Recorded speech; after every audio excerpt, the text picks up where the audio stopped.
Hello, Patreon. I meant it last month when I said thank you for being here, and I mean it about 10 times more this month, I would guess. It's been a very intense few weeks for me since the last video, and I know that's true for everyone watching this as well.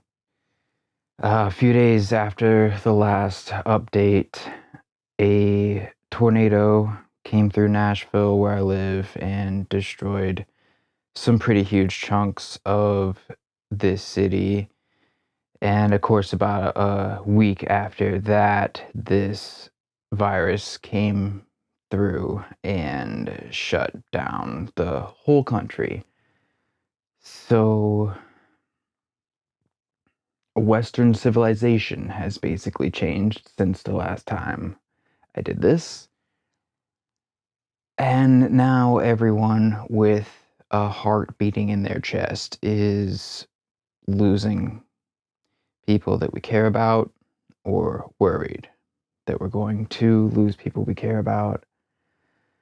Uh, Joe Diffie just passed away. Jan Howard is gone. I don't know that that has anything to do with the virus, but one would assume. And as I record this, John Prine is laying in critical condition. It's infuriating to think how outdated that list may be by the time anyone sees this video, and to be told that there's nothing you can really do besides stay home. But that's what I'm doing, and that's what I will keep doing until all the people who are smarter than me say that it's safe to go outside. Those of you who are here for the January video remember me saying I had some kind of sinus infection or something. You can even still hear it in my voice in that January update video if you go back to look at it. The possibility never occurred to me at the time, but I obviously now can't help but wonder if I had this virus already and it was just before anyone knew to look for it. I guess it doesn't really matter. We're all supposed to stay home anyways, so yeah. So I already had this huge project that kept me in this room most of the time, but now I basically live in here, continuing to script the season. Again, that's a combination of, writing a few thousand words and then switching over to having 4 or 5 scripts open on screen at the same time, sort of checking what I just wrote against what I've already written, making sure it all adds up, and repeat until complete, I guess. Uh, this is 100% the most complicated phase of creating season 2, which again is 100% the most complicated thing I've ever written. So it just takes a long time. There have been several times in the past month where I stayed up for 18 or 20 hours working because of all the moving pieces I had, and me being afraid that if I fell asleep, I wouldn't remember where I was at when I came back to it. Having never written something this complicated before, a tool that I'm really growing to appreciate is a timeline. I'm sure I use that word often and may have talked about it a little bit in the past. In a minute, I'm going to talk about some books, some of the sources that I'm using for season 2. One of the main things I'm looking for when I read any book as research for this show is a date, any date, because if there's something that is interesting enough for an author to specify the date, day, month, year that it happened, whenever, it's likely that I made a note of it, and when building the master timeline for the season, most of that stuff ends up in that timeline because you really can never tell what's going to be relevant until you have it all together. And I've talked about this before, sort of strip mining for just the facts, getting rid of the story that author chose to build around those facts, that kind of thing. With this, though, doing it toward constructing a chronological order of events, when you do that with all these sources, what you end up with is this master timeline that is more complete than any single one of these sources could be on its own. You know, I'm the most recent person to do this, and that matters. I have more information at my disposal than anyone who did this before. And that makes it possible to spot coincidences that are maybe worth exploring. That's going to be the way that I notice things that haven't been noticed before. And on a project like this, where it's so focused on one part of a larger industry, which would be country music's place in the recording industry, it also helps to have a general awareness of when things happened outside of this genre. For instance, it'll often happen that I'm reading some book on country music and they start talking about someone starting to do this new thing, and it is new to country, but maybe it's something that was already happening in pop music or rock music, and this person just doesn't know that because they're so hyper focused on country music. Like if you happen to be tracking instances of the word moon being used in hit songs, it would obviously be relevant to know once you get into the late 60s when we landed on the moon, that sort of thing. Putting all these events from all these sources onto a master timeline also allows me to get at least my own idea of where the peaks and valleys are in this story. You know, this is history, these things happened. In the natural course of events, there will be big things that happen, and then a period of aftermath approaching the next big thing to happen. Boom, there it is. In that course of events is narrative. There's a place to come in, start telling the story in chronological order, and a place to leave. Putting things on a timeline like that really makes those segments stand out. And when you're dealing with this many moving pieces, being able to clearly define where those segments of narrative begin and end, again, at least in your own perspective on this story, it's invaluable, especially if you would like to go to bed soon. I keep thinking about getting some paint and just drawing a big timeline on that wall over there for season 2. And every day I don't do it, I'm surprised that I haven't done it yet. It'll be a miracle if I get through this season without it, because of how often I keep going back to my timeline to check it. Okay, it would take way too long to go through all or even most of my sources for season 2, but I've seen a lot of people asking for book recommendations right now. Everyone's staying at home and they have a lot of time to kill. So I thought I could show you some of the books that have been written about George Jones and Tammy Wynette, plus maybe another couple books that I think you would probably like. Uh, I'll try to make a list of these books on Amazon and post a link with this video. If any of you do live near a independent bookstore or independent music store that happens to carry books about music, I would strongly recommend seeing if they are taking orders online at this time. Since I just talked about timelines, I'm going to try to go in chronological order here.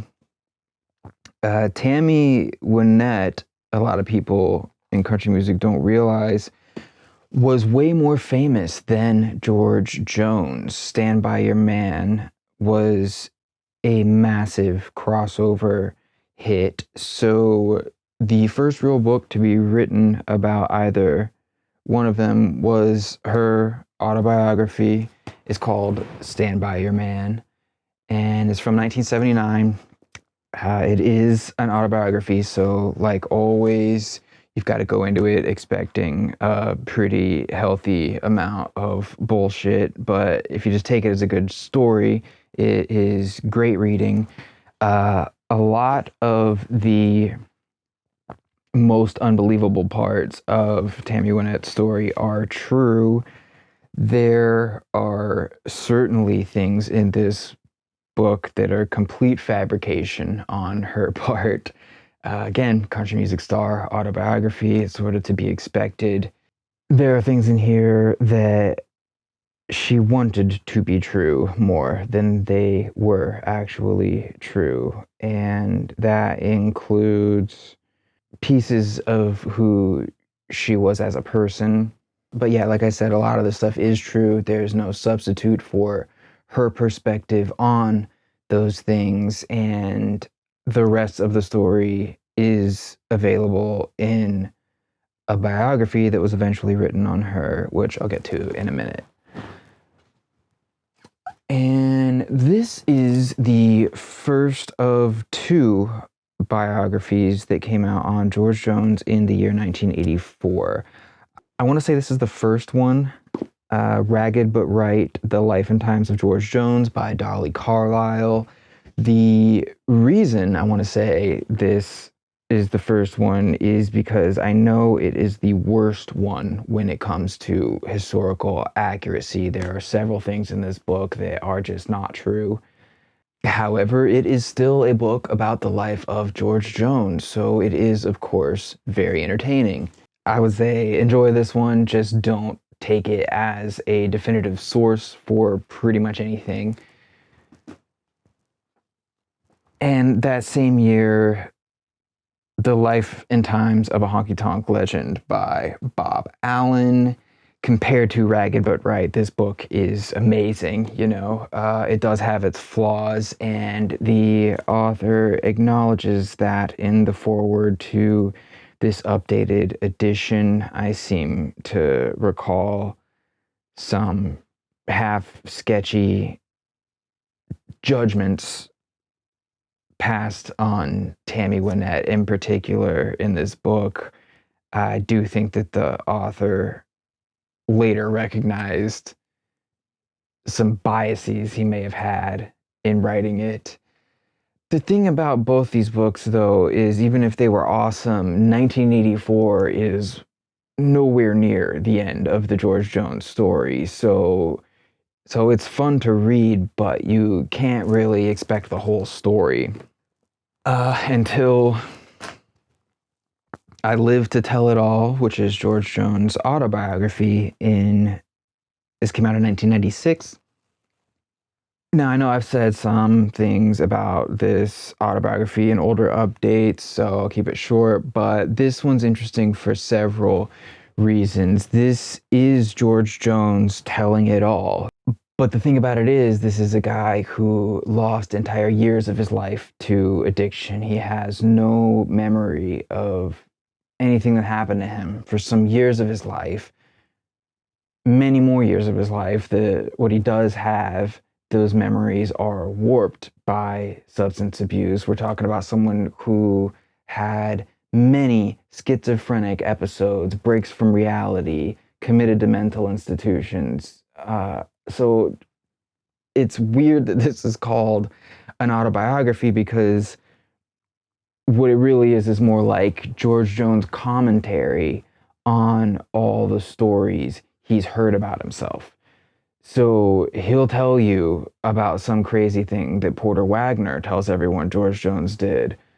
And he's not saying, I don't think I did that. Usually, sometimes that is the case. Mostly he's like, yeah, I don't know. He himself does not know whether the things in this book are true or not. So I certainly could not begin to fact check that. Well, what I do know is it's a great read. Some of it is hilarious, some of it is tragic.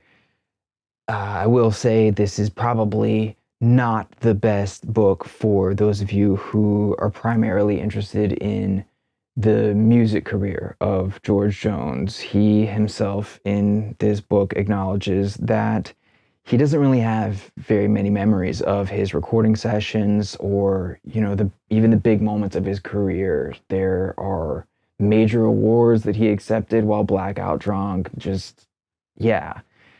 And even when he wasn't drinking, we're talking about a guy who barely paid attention to his career. He just was not involved. So this is all the personal stuff, the sort of details, the crazy drinking stories. But if you're someone like me who is more interested in details on the music career, these next booklets are gold. And I have talked about these in a past update too. Let's see which one's first here. So these are from the Bear Family box sets on George Jones. After that, Jones went to United Artists, and this is the She Thinks I Still Care box set booklet. He ended up on MusiCore, so you've got the Walk Through This World With Me booklet and A Good Year for the Roses booklet, or the MusiCore years. I did already talk about these. So what these box sets are is every known recording from Jones' time with these labels. And these books are sort of extended liner notes. They have a lot of really great stuff in here as far as the recording sessions go, the musicians that were on those sessions, which specific songs were recorded on which specific days. This is all huge stuff for me, like I was just talking about with the timeline and everything. Because these come with box sets, they are pretty expensive to get your hands on. I don't know how often they turn up used somewhere. That may be worth looking into. It's also possible that the text from these booklets is available online somewhere. I don't know that. And these box sets are expensive. I can't really see anyone who already has this music paying for the box sets just to get these booklets. If you don't already have the music, it may be worth it because the music's awesome. But if you do already have the music and you're just interested in what these books are like, the guy who wrote these booklets, I think his last name is pronounced Kienzl, I'm not sure, Rich Kienzl, he is the author of a later George Jones biography, so don't worry just yet, I'll get there. The other book on Tammy Wynette, I feel pretty certain that Tragic Country Queen by Jimmy McDonough is the best book anyone will ever write about Tammy Wynette. I think he started interviewing people for this book in 1995 and finished writing it in 2009, the year before it was published. So he spent about 15 years writing this. For anyone who thinks I'm exaggerating how complicated this stuff is, I happen to be pretty quick about it. I have no major criticisms of this book, honestly. Some of the dates are incorrect. I would be amazed if you could find any book that was written about music that isn't true for. It is a bit pulpy, a bit soap opera-ish, but that is very true of Tammy Wynette's personal life also. Joan Dew, the co-author of Wynette's autobiography that I showed you a second ago, is interviewed heavily for this book, and she's able to talk more freely in this book about the things that she saw in her years around the circus that was Tammy Wynette's personal life. And even though this book does reveal some difficult truths about who Tammy Wynette was as a person, it's clear that Jimmy McDonough has a lot of affection for the person he's writing about, which, believe it or not, can be a pretty rare thing in music writing. And it's a pretty important thing, I feel like, for someone to have a connection to the person that they're writing to or about, sorry. It never feels like Jimmy's being unfair to Tammy Wynette in this book. And that would be easy for an author to do when they are revealing so many heretofore unknown things about a popular, beloved person. Not to throw anyone's name under the bus here, but a writer like Nick Tosches comes to mind when I think of someone who pretty obviously has hatred for the artist that he's writing about sometimes. It's clear that he delights in writing embarrassing things about famous country singers sometimes. You never get that feeling with Jimmy. And there are some pretty big differences in Jimmy's writing style and mine, but I do feel pretty confident that most people who enjoy Cocaine and Rhinestones would like this book. The main reason I say that is because reading this book feels so much like staying up until 5 or 6 in the morning with your friend who is more obsessed with music than anyone else you know and talking about great music, discovering great music. That is a feeling that I will always try to put into Cocaine and Rhinestones because that's a lot of who I am as a person, and I feel like that's a lot of who Jimmy McDonough is as a person, and it's always a pleasure to get that feeling from someone else's writing about music. Again, it's rare. Back to George Jones. This is another book from a Bear Family box set. This is the most recent George Jones box set by Bear Family. It's from the years that he was on Starday, which then merged with Mercury Records to become Mercury Starday, and then Mercury told Starday to go fuck themselves, and George Jones was just on Mercury. As you can see, this is a hardcover book. It's a little more serious than those booklets. I would assume that's because this is the beginning of George Jones' known recording career. These are his first professional recordings. You can hear him, you can track him discovering his own voice as an artist. I gotta assume they felt like that deserved a little bit more biography on the front end. Here's how George Jones got to this point to be recording these songs. They probably felt like it was worth letting Kevin Coffey, as the writer, stretch out a little bit and tell a little bit more of a story than they were able to do on the other box sets. And I think they were right to do that. This is a really great book to read. I kind of wish they would make this one available on its own, although I will say a lot of these recordings were never available before this set. So if you don't have this music, it is basically the holy grail for George Jones fans. One thing I appreciated about Kevin's approach to this is that he clearly read every book that had already been written about George Jones, and he takes the time to correct some of the little pieces of misinformation that were in previous biographies. For instance, I recall him pointing out that Bob Allen in the 1984 book refers to the guitar player on White Lightning and Treasure of Love as Floyd Jenkins. That guitar player's name was actually Floyd Robinson, and knowing that allows a music nerd like me to put together that it's the same guitar player on songs like Little Jimmy Dickens, Hillbilly Fever, and I think Sleeping at the Foot of the Bed, and so many other songs. Small things like that, but when you're talking about someone whose career spans decades, like George Jones, those little things add up, and to someone like me, they mean a lot.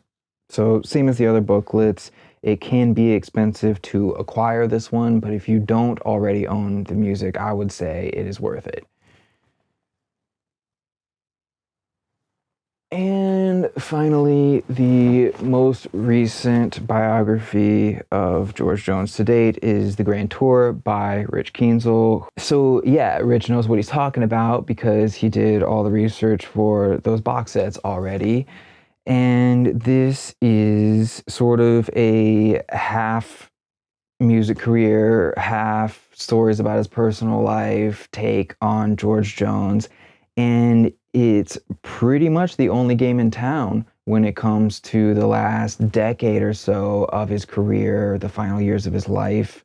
This is the only biography that has been written to cover his whole life since he passed, at least until I get done with season 2.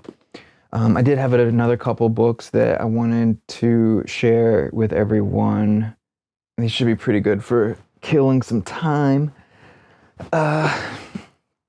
First, let's go with Record Makers and Breakers by John Brovin. I guess is probably how his name is pronounced. This is a thick book, and it's not entirely about country music, but what it is about is the independent record labels of the first wave rock and roll era. So we're talking 1940s through about the mid 60s independent record business. It's a lot of interviews with producers, A&R executives, label owners, people like Sam Phillips from Sun Records, Shelby Singleton, who you heard about in season 1, players like that, the hustlers. And because of the close connections between first wave rock and roll and country music, there is a lot that specifically covers the country music industry here, but also all the parts that are about rock and roll or pop of the time are so relevant to the history of country music as a genre. And the other great thing about all the books that I talked about in this video, especially this one and especially the next one I'm going to show you, is living in the internet age, it's never been easier to quickly pull up every song that gets mentioned in a book like this. If you've never read a book like this and actually taken the time to listen to every song that gets mentioned in a book like this, or a book like The Nashville Sound by Paul Hemphill would be another one. I probably would unplug my microphone if I tried to grab it right now to show it to you. But Nashville Sound by Paul Hemphill would be another one. Go through these books and listen to the songs that they're talking about, because it's an entirely different experience. This is easily one of my favorite crash courses on the 45 RPM era of the recording industry. And on to this last one. This is Heartaches by The Number, Country Music's 500 Greatest Singles by David Cantwell and Bill Friskies-Warren. I don't know how to say that guy's name, I'm sorry.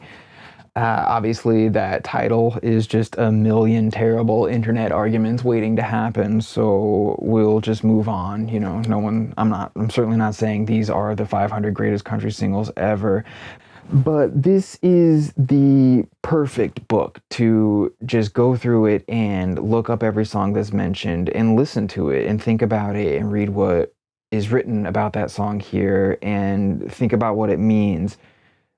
This is world building when it comes to a genre. And it goes back to that feeling of staying up all night with someone who's obsessed with something. It's always been my favorite thing to do, to stay up all night and listen to great music, find great music that I've never heard before, and put it into context with all the other music that I already know about, which again is the reason why I love doing this work so much. So yeah, feel free to start arguments on your own time over what the 500 greatest country singles of all time may be. What I will say about this book is that nearly every song mentioned in it is phenomenal. There are many more than 500 of them. And I don't know when the last time was that you decided to sit down and listen to 500 songs in their entirety, but it will certainly kill a lot of time. Days if you do it right. Okay, this video is probably longer than I expected it to be, but hopefully it's done somebody some good out there somewhere. I'm about due for a haircut right now, and I doubt I'll have one before you see me again, so there's a pretty good chance that I'll look a little rough in next month's video. Hopefully by that time, we will have come through the worst of this, and the end will be in sight. I wish all of you my best. Please take care of yourselves, and I will see you next month.